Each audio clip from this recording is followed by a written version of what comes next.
Right. Another totally rewarding Chats podcast. And as always, I am with Mr. Reiman. And I know, I'm going to keep calling you Mr. Reiman. You are the dad of the household, so you are Mr. Reiman. That's true. I do qualify as a Mr. Reiman. I identify that way. That's fair. Yeah. And this would be an interesting one. I'm glad we're going to have this out public, although I'm glad we can edit. I'm stoked we have Holly Benner here today. Hello. Holly co-hosts and coaches with me at Meta Performance Coaching. So I don't cross over the LinkedIn to IG world a ton. But I do have a, side hobby, I'll call it, coaching with Meta Performance. And Holly is part of that. And so both of you are co-hosts with me on podcasts. So there's probably some type of support group that could be started soon as well. Our algorithms are going to get so messed up. That's true. Look at you. So we were just chatting before that we might call Paul a nerd, but that is a nerd comment right out of the gate, Holly, talking about the algorithms. It's true. And so Holly is with us today in her day job, and I actually coach with Holly a fair bit, but I really want Holly to talk about her past and give her own intro because I will totally screw up what she's doing now. So I wear a few hats, but primarily the two big ones are one as a Center of Excellence lead at Merck Pharmaceuticals in leadership development and global talent management, where I specifically focus on coaching and teaming effectiveness for our enterprise, around 70,000 employees across the world. My other hat is, as Sean mentioned, as co-owner and founder of Meta Performance, where we coach high performers that are looking to get after in all aspects of work, sport, and life. And that is for athletes and executives, professionals. I'll add to the meta. The reason I joined is it's a little bit of the hippie side of it is being that type of performer, high performer, but being happy, and making sure, and hence the meta piece. So the other co-founder, Michael, is all about that as well as Holly. So that's a piece of it, and that was kind of the allure to me is you can try to be successful in many places and be happy and enjoy it. Yes, meta is a Pali word for loving kindness. I used to former professional triathlete, and I saw that there was a choice. I used to be a peak performance geek. What does it take to get the very best out of yourself? And I, over time, became less attracted to that because it comes at an extreme cost, and by design, it is a moment in time. So we revised to be focused on sustainable performance, which we believe at Meta is focused on loving kindness instead of demons in the closet, go hard, go home, no pain, no gain. That is good for some people, but just not what we focus on. That'll totally help my hippie vibe with Paul. I won't get any jokes over the rest of that. So Holly, because you've co-hosted, I love to do the speed round of questions. Yes. I want to know if I can answer them before you even ask the question. 3 of them you might. 3 of them you probably can. Go. Let's see how you do. Crunchy. Coffee. Pizza? Crunchy's wrong, but that's okay. Okay. So tea or coffee, you are coffee, but we usually do a follow-up here. Are you a coffee snob? Oh, yes. Capital S snob. Yes. Ooh, we roast our own coffee. Ooh, that's a different level of, I am a picky coffee snob. You are a creative coffee snob. Yes, we source green beans from sustainable farms, usually in South America. My favorite is Colombian coffee. Puerto Rico is also excellent. And we roast about 8 to 10 ounces at a time, a couple times a week. Wow. See, similar to me. And then you roast it in the small. I just roast it in the small oven, and then you put it in the colander and shuck it off and then grind them. We have a small at-home coffee roaster. So it's basically like a small convection oven, and it has a cylinder that rotates, and then you can get the chafe off. And give it a couple days so that it's good, and then we go from there. Rinse, wash, repeat. I just do it in the small oven, Paul. I do it in the small toaster oven, but I have to go to the point. I have to keep turning it. People are like, oh, you just go leave it in there and come back. No, you have to it's a process. We should show you what we use. Be more. Yeah, I actually did roast my own. This is in 2002 for about 6 months until my roommate told me it smelled horrible and I couldn't do it anymore. So I had to give it up. I'm sure the technology's improved because it was basically like burning popcorn back in 2022 and you just couldn't live with it anymore. It is so I'm like, all right, fine. specific. So I know you got the crunchy one. Yeah. So you got that. So that's fine. So your favorite wine, because I think I learned going through your profile something new about you, which is kind of crazy. So your favorite wine. Champagne. Is that a wine? Of course. Would you say of course? So Paul and I are like, I'm sorry. I thought you'd order wine or champagne at the place, but champagne is in the Venn diagram of wine? 100%. It is wine. It's just fermented, carbonated. Yes. Now, if you're looking for maybe what you're thinking of outside of Champagne, France, because it's made from the Champagne grape, and it is my preferred wine if I had to pick, is all Spanish wines, particularly northern Spain. Very into northern Spanish whites. Okay. Learn something new. And you have only one thing you can do today. Are you going to swim, bike, or run? Run. I just did. Okay. Yeah. We're slightly different. I'm going to ride. Paul, look at Paul's face. Paul would be like, I'll take D, none of the above. Was that enough? I will walk briskly. Yeah. I will walk briskly, or I will ride bikes with my kids. Like there's no performance cycling out of this set of legs, but I can keep up with my 7 and 11-year-old. Both Holly and I have done a fair amount of ultra running, which the walking briskly is actually a training thing you need to train. Like it's a thing you need to do because you will walk some. Absolutely. And then the most important question, Holly, you have a weekend away yourself, so you get to choose, no others, involved in your decision. Are you going to a posh resort or are you camping and roughing it in the woods? Camping. That is 100% the right answer. Camping. I did not know, Paul. I actually thought it might have been that, and then I saw the wine thing, and I thought this was not gonna go well. When she went champagne, I was like, oh, I am good on the not wanting to rough it in the woods. But yeah, that's it. But I guess that sort of fits the more modern combination of I still like my creature comforts, but I'm willing to get dirty and get out there in nature. Oh yeah, so I mean, you're in that cooler, segment of the right? Venn diagram. I can bring the cooler. That's her question. That's actually I prefer camping, but I can bring the cooler. I like that. Yeah, it's not like naked and afraid, wrong. right? I'm not like foraging for my own food. I mean, grapes. You have to forage for grapes. Make your own wine. So I had never heard the term as we jump in. So start with defining an A+ person, because we've had A, and then I had never heard that term until I met you about A+ personalities. Define that, and then we can kind of bounce into how people can be successful in today's environment, which is a huge can of worms. But start with the A+, because I'd never heard that. Sure, yeah. And I say I haven't heard anybody else say it, so I use it repeatedly, but usually because I get a little smile out of people that are type A+. So applied psychologist by education, and type AB personality is something that most people are familiar with. Type A is more of that perfectionist route. Type B is more laissez-faire, go with the flow. I like to say my clientele and the people I work best with are type A+.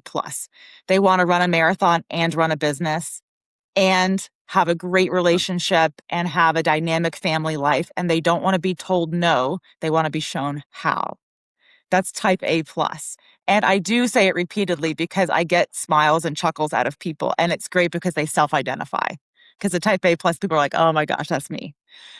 So I say type A+ because why not A+, right?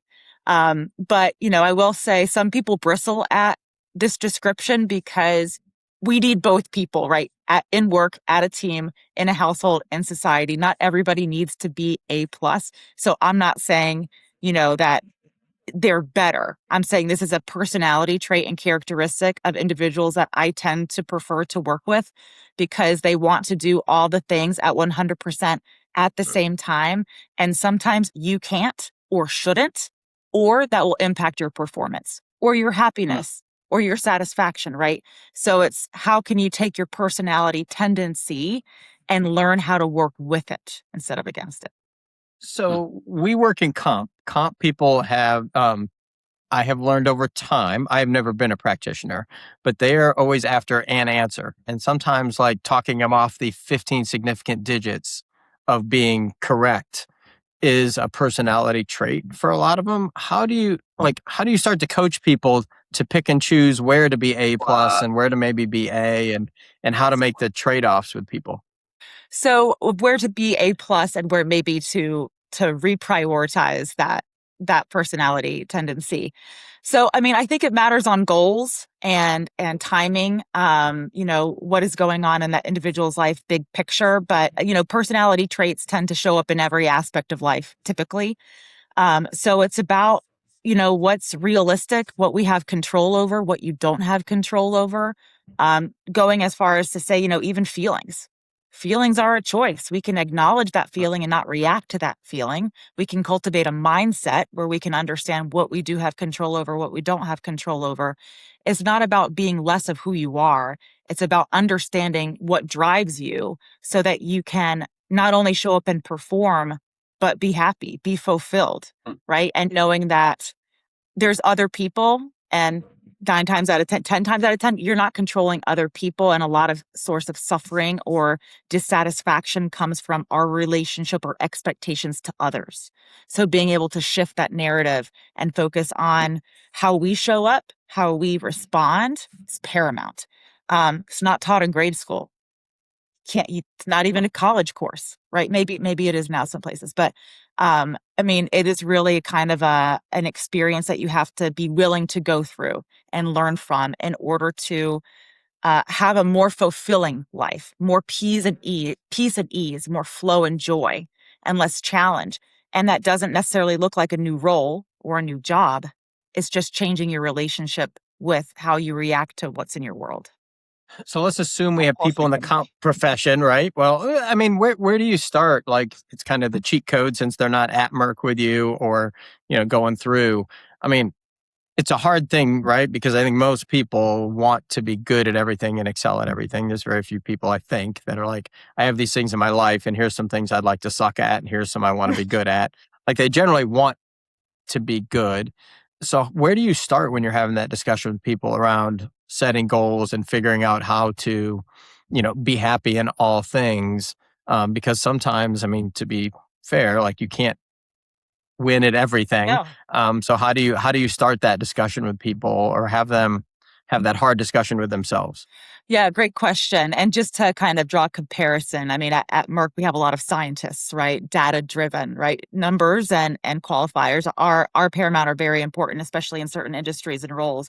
But where I like to start with an individual is an inside out approach. So asking something like their values or really spending time on values identification. And I call them a compass, right? You can start to navigate and make value-based decisions once you're very clear and aligned on what values matter most to you. And I always like to say simple, but not easy. I'm sure lots of things come to your mind when I say values. We kind of inherently know what this word is, but do you know what values matter most to you? And when you start to make value-based decisions, making the decision doesn't become easier, but the decision that you do make, you can live with, and it's the right one. And that's a game changer. But Sean, I mean, it's nuanced, and some people, want to play small and they want to stay in a lane. We're talking about my work. Some people want to play big, and we encourage that at Meta. Talk about work, talk about life, talk about hobbies, bring all of it, right? Then we can really start to make change. But make no mistake, the hardest question I can ask anyone, irrespective of age, experience, role, is what is it that you want? What do you want? That is such a hard question. It shuts people down because I've never given time or energy to think about if anything was possible, what would they say yes to? Yeah. I'm curious, and this might be a different thread than you were going to take, Sean. So just, you don't know this about me, Holly, but about 4 years ago, I went through sort of a self-evaluation moment on this exact same topic, right?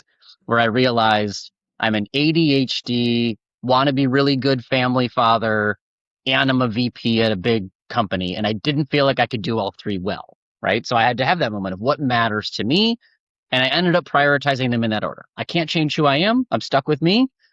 So I got to deal with that. I'm prioritizing family over work, and I made a choice to sort of pivot away, right? And change that environment to feel successful at all.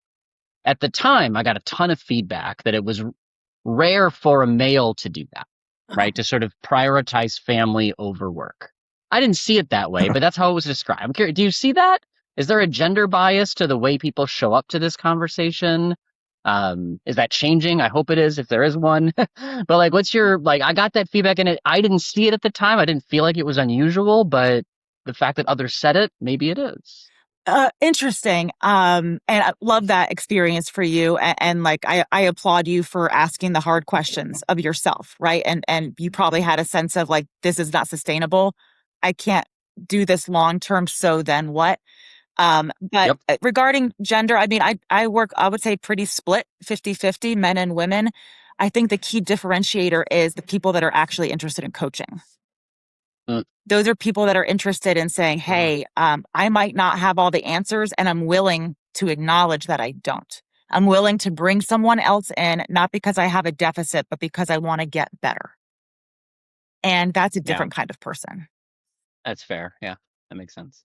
I mean, it's interesting when you say that people will stop and say, well, I just want to talk about work, or I just want to talk about being successful somewhere, because in general, there's a time commitment and energy space commitment, so if you're trying to do, for us, Paul, it's a sport thing, right? And, the amount of time that goes into that and effort plus family plus work. I mean, I can't fathom doing that in a vacuum and not weighing the goals. And so how do you have people tackle that and kind of in a nice way, say, I understand you want to talk about just work and moving ahead or doing better, whatever you want to do, but unless that's your only thing and that's your choice, like, you have to weigh these other things. Like, how do you get people to weight and rank, I guess, their stuff, kind of like Paul did on his own, kind of decide this is how it's going to go? So I kind of hear that as two different questions. One is like, what is the experience of working with somebody that wants to play small and like wants to be linear? And maybe how do you encourage someone to bring more layers? Is that what you're? Yeah, I mean, because I think for most people, there are more layers, right? Sure, they have absolutely. a workout set. And I do think I'll put myself as the oldest person on here. Like, I'm still guilty of that. I mean, I don't know how long, Paul, it was that we knew that between you, either I did sport or I coached, or I keep the two very separate. Yeah. Family very separate from work. I've always kept them in my head. I'm weighing them and making trade-offs. But I don't know that I would have shared that with anybody at any point in time. And so, one, not as a gender, I was going to ask Paul, was it generational? Not gender specific, but how do you get people to say, well, you can't look at it in that vacuum and you have to weight these other things, because you can't be, giving 100 hours at work and 69 hours in the rest of your life, because there aren't that many hours. Right. I think, sometimes you always accept the client with where they are. You meet your client where they are. And if they say, hey, I'm going to work with you just like this, it's like, okay. And let the conversation evolve, right? They're always in the driver's seat because it's in service of the client, how we show up as a coach. But, I think sometimes that compartmentalization works for people. So they see it as a asset. It's never viscerally or substantially held them back. They've never had consequences from it, even though it's maybe been challenging. So they just keep doing it. Compartmentalization, segmentation, right? But when it comes to whole person change, when somebody is typically stuck and they know that they don't want to keep doing what they're doing, but they don't know what else or what next, then by nature of the conversations, it kind of trickles in. So most often than not, it starts kind of very focused and narrow, and just due to the nature of the work and the insights and the change, and also the trust that you build with the client naturally over time, it does tend to expand. And that's always exciting, because that's when you can take traction, right? And really start to see that it's who you are isn't what you do. It's not your role in your title. It's your whole self. And sometimes people are just hesitant, scared, need more time. But regardless, it's always serving the client's needs. Yeah, to me, that's super interesting, because I've only come at it from someone is a professional, but they come for triathlon coaching, right? Or, endurance coaching. And I think it's much easier to say, well, what do you got shaken with work? Because it's such a large chunk of their life. You're literally having to work around it. It's interesting hearing you talk about, if they're talking about professional, like the other stuff is kind of like, I can see it being a simpler, none of your business, I'll take care of it. Absolutely. Mode, as you go. Yeah. And I experienced that a lot as a leader, where it's like when you're trying to coach your team to some extent, there are absolutely people who are like, I don't want to talk about home here. Right. Right. And I understand you have to value that. I'm not going Yes. to pry out like I know something's going on at home. Mhm. And you can kind of tell, but that's not my job. Right. It's not my place. I shouldn't say not my job. It's not my place to sort of pry into their lives. But I always did feel like those who took a more integrated approach to our relationship, where they understood I was a dad, I understood whatever it was in their life that they needed to prioritize. We were actually more productive workers because we understood, yeah, this is a bad week for this pressure. Yes. Something else is happening. Or I've got this going on this week. Can you take it now? Right? Like we were able to play off each other as humans better Yes. than compartmentalized thinking, which it took me a while to realize that. But Same, to be I would agree, honest. Sean. Yeah. I was very compartmentalized for the majority of my life and my career. I was worried that if my employer knew how much I cared about triathlon, that they would automatically assume that I wasn't dedicated. And I was worried that, results, raises, to talk about it until I had enough encouragement, I think, from people I respected. And they were like, that's amazing. Like, you should share that. And when I did, reluctantly, I got such a great reaction. People leaned forward and it was like, wait a second, I've been telling myself a lie. I've been saying that this is what's going to hold me back, when in fact holding it back was what was holding me back. Being more me was I will say though, there are, I mean, that reaction I've had the other way though, where I think there, and it only takes the few bad apples, for someone to say, I heard, right? right. Where, you tell someone you're doing something and they're like, well, how much time does that take? And you know where it's going, right? From the tone of the first call, right? The first time there's a discussion. And so it is, how do you get that out there and how do you read the room to figure out if it's the right time and place? And then, there's always I want to be known as for whatever I do professionally, being good. I don't want to be on this other talk track all the other time. So it is, I think, a slippery slope, and just understanding the landscape that you're in the time and the place. For sure. Of course, context matters. I mean, we're kind of speaking generally, but at the end of the day, speaking 100% personally, I would rather be critiqued and judged for everything that I am instead of an idea of what I'm not. Yeah, and I think it's becoming more common. Like you are seeing, this blend, the Instagram, LinkedIn, Yes. In fact, if there's been any complaints on LinkedIn, there's so much personal stuff on there now, which is kind of cool, right? Because now it's a community of humans as opposed to a community of work bots Yes. that are there.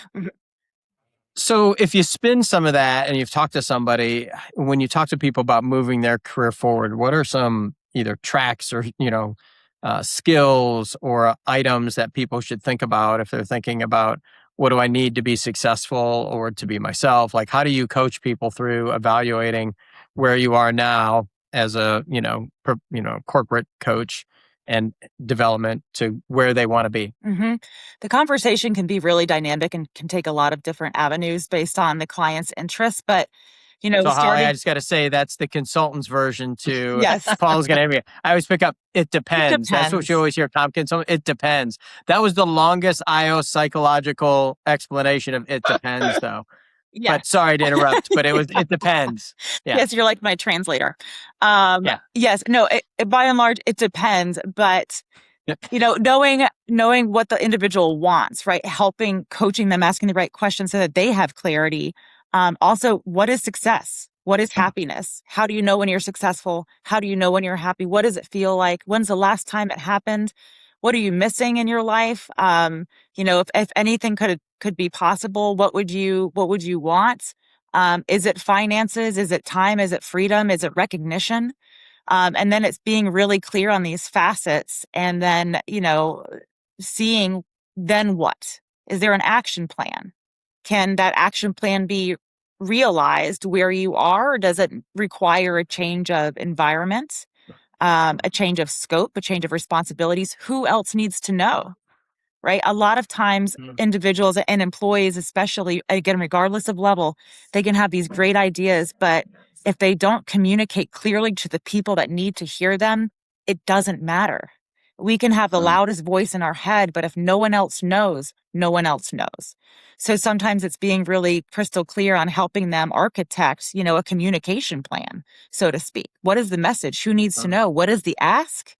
Is it time bound? And helping them feel confident in delivering that message. And sometimes that's a game changer, right? Just like, I never knew what you were interested in career development in this way. Let's make a plan to put it in action. Sometimes individuals feel like they've been having the conversation, but it's really been not direct and not clear. So helping individuals really identify their behaviors so that they can align their goals with their behaviors. That's what matters most. And it doesn't take much time. Truly, 6 months, you can have a radical change.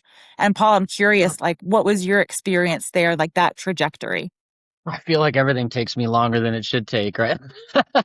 Like it's the 6 month part. But I mean, I think, and maybe it's just me as a human, but what I learned is that answering my own question, I mean, this is not answering your question, but coming to peace with my own answers was the hard part.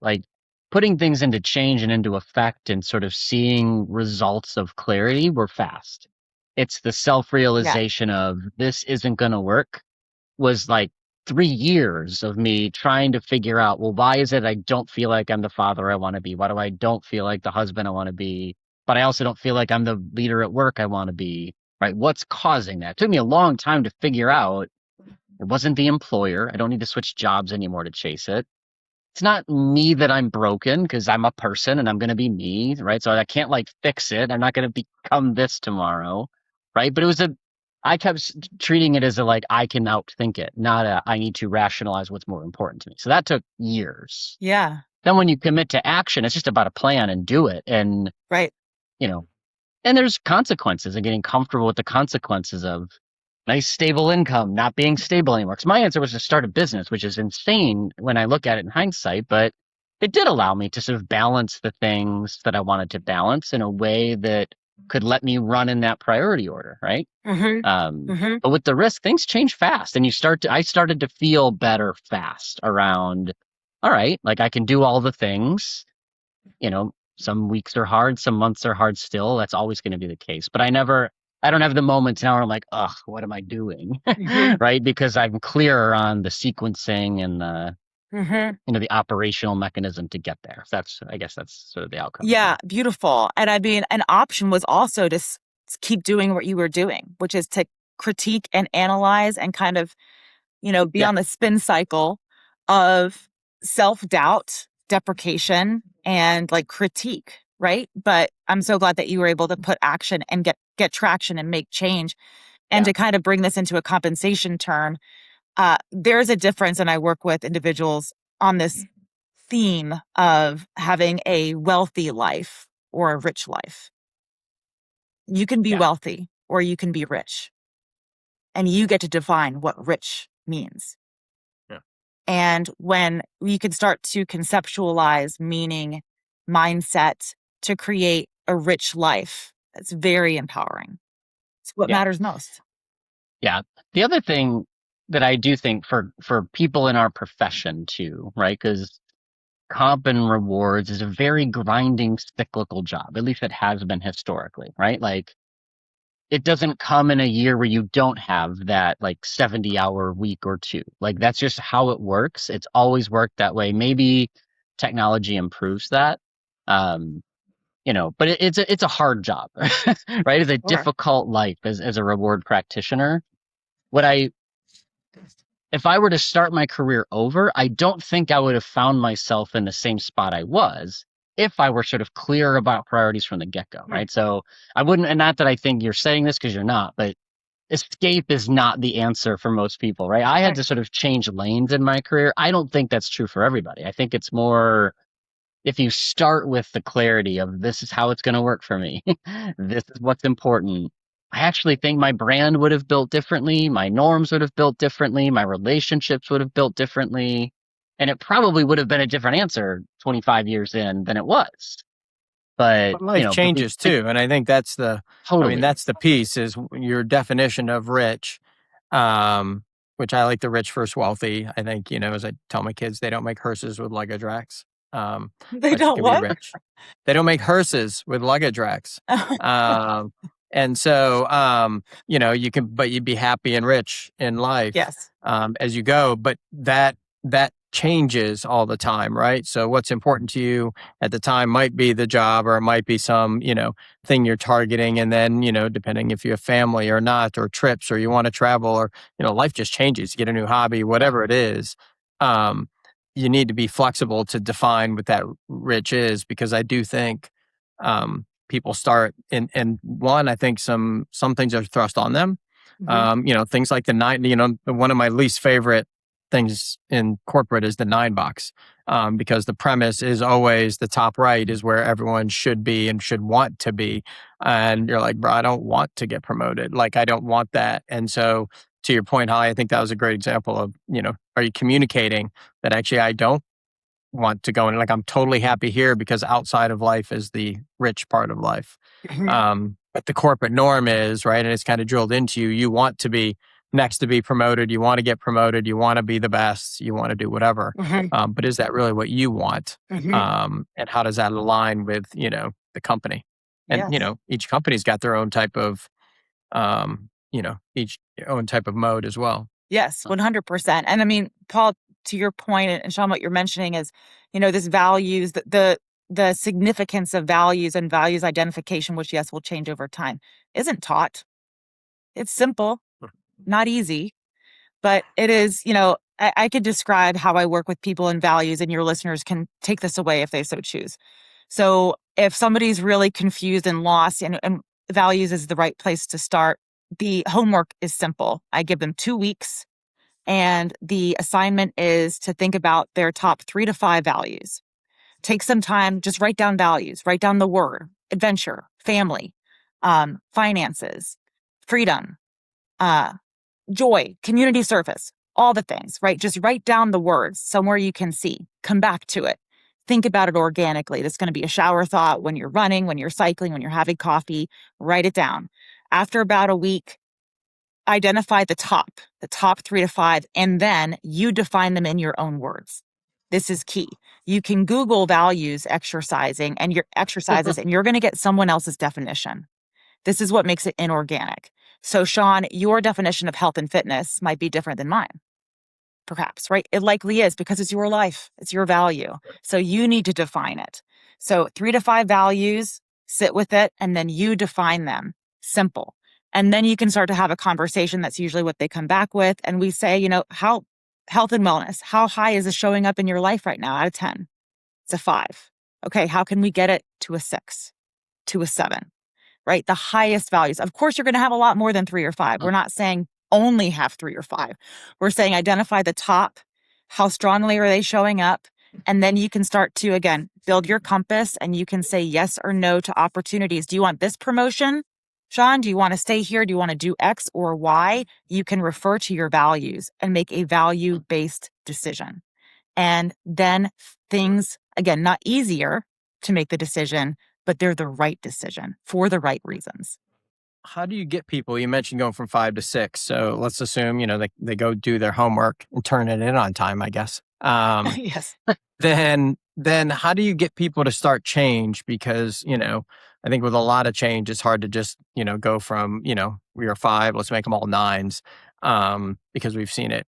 I've seen it more with sport, that's just, the change is too big. Yeah. Right. Yeah. So how do you suggest people kind of, once they get these values, start to migrate forward and put basically a plan together? Yeah. So I'll actually ask you from let's use this health and wellness value. Okay. Somebody says, hey, I have a 5 on health and wellness, and I want to improve that. What question as a coach would you ask? Yeah. For me, I would start where their goal, what do they want to be? And then we kind of, from the coaching aspect, we get a baseline of where they're at, with those activities. And then we slowly walk them, as you improve, you keep moving the bar a little bit, for lack of a better term, until they get to where either they want to be or the best they can be. Because sometimes where they want to be physically, is not, where they can be. Exactly. So if, say, somebody's like, 5 out of 10 on health and wellness, and you say, great, what does your routine look like now? And you're seeing that they only walk for 20 minutes 3 times a week. Okay, can we get that to 30 minutes? And then over time, can we get that to 4 days? How do you like, moving? Is it nature? Okay. When's the last time you were out for a hike with your family? Put that on the calendar, commit to it. And they're going to, because it's a value, they're going to get automatic feedback of, oh, that was great. That made me so happy. I'm so glad I went on a hiking trip with my friends. I haven't done that in so long. Why have I not done that more often? They're going to feel so good. They're going to want to do it again because it's value aligned. And then you start to create a behavior change, a behavior pattern. 6 months later, what is your, health and wellness value? Oh, now I'm at a 7 out of 10. Okay, great. You've added more walking. You're hiking more. What are you excited about? What would feel best for you? Maybe a group exercise class or to do it with friends. All right. And you look for opportunities and you create, an action plan that they can implement behaviorally, right? And that's what moves the needle. Yeah, and I'd just pivot. That would be the same in corporate. So, if you want to get this skill or that skill, I think one of the biggest things you said that I get people to do anything is actually schedule and commit to it. Yes. And so there's a moment in time, if it's scheduled, to where you have to make that decision. You have the opportunity to make the decision. If your calendar's open, someone else makes a decision for you. And I think it is much harder in human nature to, say no to a meeting that time was out, it's just harder, right? And so I think having that mindfulness to plan out your week, and then, there are going to be times, recording this publicly, maybe not my best thing, but I'll say spring and fall in New England, there are 2-hour blocks in the early afternoon where I'm outside because that's, when the sun's out and it's warm enough to play outside. People might send a note and ask, but I now control that choice. They don't control that choice for use of my time to align my goals. So I think that scheduling that you mentioned, Holly, go schedule the walk, or I would pivot and say, go schedule that training class, go schedule the webinar you want to do. I just go do that because, I think it's past its time was Popeye with Wimpy's. I'll gladly pay you Tuesday for a hamburger today. That waiting for it to happen and I'll deal with it later thing. It doesn't really work in today's environment. There's so much stuff. Yes. And borrowing an athletic concept of motivation. So I like to say discipline over motivation. So Paul, you mentioned family is a higher priority than work. Good for you. So that might look like at 5 p.m. you have a hard stop. If somebody, puts a meeting up, it doesn't mean it's easy for you to say no, but you have discipline to say no, right? Because you've made a commitment to prioritize family over work. So again, it's easy, but it's simple, but not easy. But you can identify, work with clients and individuals to see what their value is, create an action and a plan. But the key is you have to stay disciplined, because motivation gets you started, but discipline keeps you there. And that's the power of a coaching relationship where you can lean on for support until it becomes a muscle memory, until it becomes habitual. And Paul, did you experience that? Oh gosh, yeah. I mean, to the point where for me, actually, I couldn't do it well in a corporate setting. I struggle. That's a me thing, right? The ability to say no to that meeting that needs to end at 5, or to cut off a meeting that's I wanted to get it right so much that I would let things go over. And then next thing you know, I'm not home until my kids are getting ready for bed, right? That was a me thing that I needed a different constraint, which is no, the client kind of wants me to end the call now because they know that it costs them more if I'm still on the call, right? So there's natural governors in my life around time now, which just work better. So it's the same phenomenon, but I experienced it to the point where it was the problem, right? The problem was just putting the time wasn't as effective as it needed to be because I couldn't break away from not solving the problem before I left. Brilliant. And working with neurodivergence and understanding your brain's tendency and thought patterns, and then how can you create a compelling reason to change? Totally. My team even now knows when Paul gets into hyper focus mode, look out, because 7 hours later he'll finally exit the tunnel. But it's I need things to break me out of the tunnel, right? That's what I had to learn about myself. And in order to do that and not have family lose out, a change of venue, a change of mode was necessary. That's why it took 3 years to figure it out, right? You did. Not true for everyone, but for me, it was like, how do you honor them But all? I think that's a critical part, Paul, is, when you're writing, here's my goals, professionally, personally, and then you kind of have to align the other piece of it to be like, who am I? What am I? What are my skills? What are my faults? How many hours in a row can I work? When do I need a break? What do I need? Like that stuff actually, I think, is part of the hardest thing to sit down and figure out, because I think everyone wants, you want to hear and you want to be like, I'm good at everything. And then you start going down the list. And if you can literally look at it and be like, okay, I'm marginal at that. I suck at this. I'm reasonably okay at this. Oh, there's something I'm good at. You can go down that list and then you can apply that appropriately to your goals.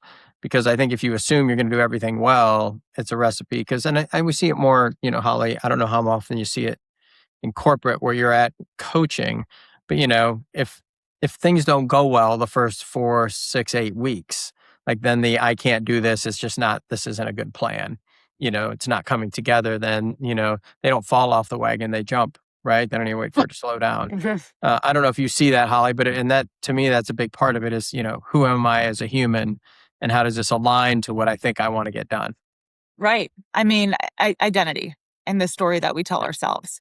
And I think, it maybe cliche, but we've heard this phrase, challenges reveal character. And so when things don't go well, how do you show up? So if you had any one last bit of advice, for people that are kind of weighing how they, think about moving forward and being happy overall, putting it all together, do you have kind of a, place to start or a, word of advice on where someone could get started?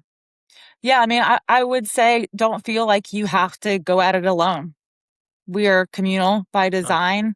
Partner. I would say get a coach. Of course, I'm going to say that, right? You don't have to struggle and suffer. You can expedite this process or at least make it more fun by bringing someone in. It is not a weakness. It is not a sign that you can't. It is a sign that you want to grow.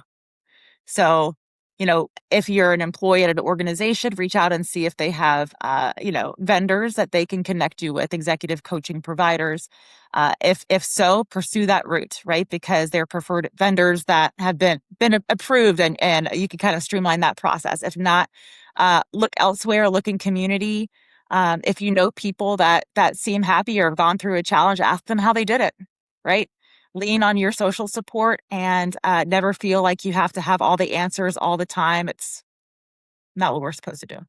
I'll just piggyback on, if you see those folks that kind of have it together, it's interesting, reach out and talk to them, because I think what you'll end up finding out that, it might look together, but they were definitely ebbs and flows and troughs and, and so this is going to be a nice, easy, smooth path thing.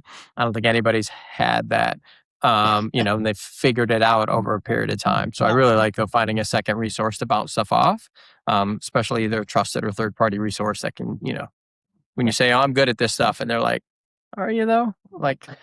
Sean, I don't think you are. And ideally a human, right? Yeah. We do have AI. And very seriously, I think the number one use case for ChatGPT is still for therapeutic uses, especially for younger populations. So it's a great first step. And if that modality is helpful for you, a human would be even better. Yeah, I think the human, I'll step out. We talk a lot about AI out here, Holly, for the comp space, but I know I saw Una, which was at HR Tech last year. But the thing that struck me most is I kind of made a fake person when I went in the box and talked to them, mostly because I was scared they'd have more information about me than I wanted. And they were very placating to me on the thing. And so I think that AI's ability to push back, and we've talked about it even in the comp space, where it kind of wants to make you happy when you're asking questions that are more, numbers oriented. It still wants to make you happy. And so it's not I don't think it's always a happy discussion to start. I think that's the place of here's all my realities. How do I meld it together? And you need, I think, still a little bit of that human interaction. The last question I always end with, Holly, is kind of interesting to ask you, but I'm going to ask it because you have not really been in HR per se, but you've been in leadership development and an employee. Yeah. But if you could fix any one thing automagically in HR, what is the one thing you wish would just automatically be fixed? It doesn't matter. It could be for progression and development in role to not solely be tied to the number of direct reports you have. That progression and development in organizations needs to be parallel for individual contributors, subject matter experts, and people that are uniquely equipped to handle leadership. These are different. In most organizations, people ascend and they become managers and leaders, and they do not have the skills, capacity, or desire. Organizations need to do themselves a favor and create parallel tracks for individuals to perform in the way that suits them best. Oh, that is right up our alley in the career framework. You said I wasn't standpoint, HR? Holly. Bam. That is a bam. Yeah, take that. I'm not going to hear the end of that. Bam. That's what I'm going to hear. I'm not going to hear the end of that the whole time. This has been great. Obviously, you guys everyone will tag Holly. You can find Holly.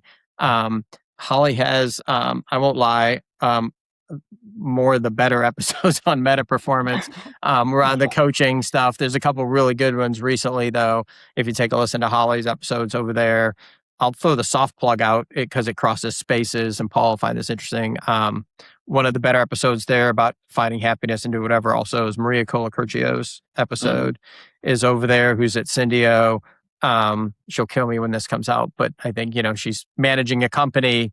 She is a global high rocks, rock star and has 100 kids. I think it's 7, but all, 18-ish and under, 20 and under, and is smiling all the time. So she's either faking us all out or it's a great episode on that, kind of ties into this. Thanks so much for coming on. We'll get everything tagged, and thanks everyone for listening, and reach out to Holly if you have questions. Thank you so much. Thanks, Holly.